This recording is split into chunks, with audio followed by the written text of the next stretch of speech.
नमस्कार, आगाज टाइम्स देख रहे हैं आप। मैं हूं आपके साथ पलक शर्मा। खबर लखनऊ से है। बाबा साहब भीमराव अंबेडकर वाहिनी के कार्यालय पर मान्यवर काशीराम साहब जी के परिनिर्वाण दिवस पर राष्ट्रीय अध्यक्ष अमर चौधरी भी, राष्ट्रीय उपाध्यक्ष मोहम्मद फारूक, राष्ट्रीय उपाध्यक्ष अल्पसंख्यक प्रकोष्ठ शादाब आलम ने पुष्प अर्पित कर श्रद्धांजलि दी और सभी पदाधिकारियों को मिशन मोमेंट्स के बारे में बताया और मान्यवर काशीराम साहब के पद चिन्हों पर चलने के लिए जागरूक किया। मौके पर बड़ी संख्या में कार्यकर्ता उपस्थित रहे।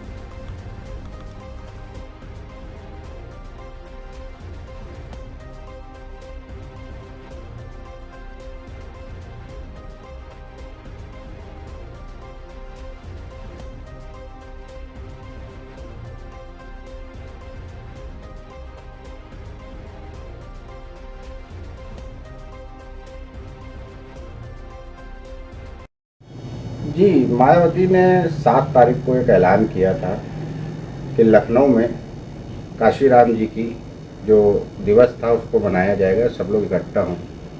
तो सब लोग आए थे। आज बहुत भीड़ थी, लाखों की संख्या में लोग थे। तो इसको आप किस नज़रिए से देखते हैं और क्या कहना चाहेंगे? देखिए, नज़रिया वही है जो आज से 13 साल पहले रहता था। नज़रिया वही है जो उस समय जब बहन जी मुख्यमंत्री हुआ करती थी, और आवाज़ में बुलंदी भी वही है जो पहले हुआ करती थी, क्योंकि आयरन लेडी, बहुजन समाज की शेरनी बहन जी ने एक आवाज़ लगाई तो सारे बहुजन इकट्ठा हो गए। लेकिन शायद जगह छोटी पड़ गई थी, इसलिए लोग बाहर खड़े हुए थे, वरना वैसी डबल जगह भी होती वो भी फुल हो जाती, क्योंकि बहन जी के जो समर्थक हैं वो कहीं भटकने वाले नहीं हैं।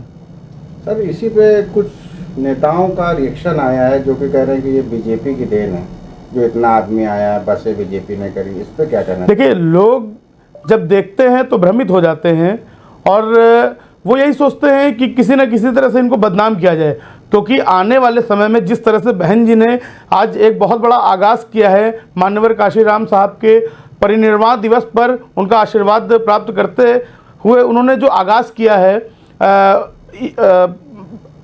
काशी परिवर्तन स्थल से, तो कहीं ना कहीं ये एक बहुत बड़ा जनसैलाब था। और 2027 में सत्ता परिवर्तन होने जा रहा है, जिसमें समाजवादी पार्टी के हाथ खाली कुर्सी इस बार भी जाएगी और कहीं ना कहीं बहन जी की सरकार बनने जा रही है। बाबा साहब भीमराव अंबेडकर वाहिनी के आप राष्ट्रीय अध्यक्ष हैं, तो आपका समर्थन कैसा रहेगा और किसके साथ रहेगा? देखिए, बात रही समर्थन की, तो बाबा साहब भीमराव अंबेडकर वाहिनी उसी का समर्थन करेगी जो दलितों, पिछड़ों और खासकर मुस्लिमों का उनकी आवाज़ उठाने का काम करेगा और मुस्लिम समाज, दलित समाज, पिछड़े समाज के हक की बात करेगा।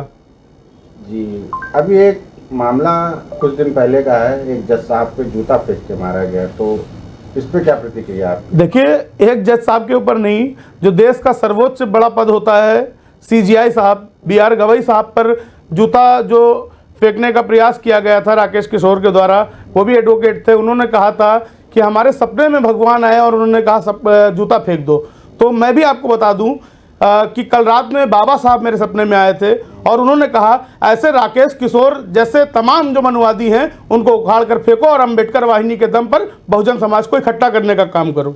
धर्म की राजनीति जो हो रही है, इस पे क्या प्रतिक्रिया रहेगी? देखिए, शुरू से सामंतवादियों ने धर्म पर राजनीति किया, मंदिर मस्जिद पर राजनीति किया और हिंदू मुस्लिम पर राजनीति किया। वही आज इनका मुद्दा बन चुका है और उसी मुद्दे को लेकर भाजपा अपने लोगों को वर्गलाने का काम कर रही है।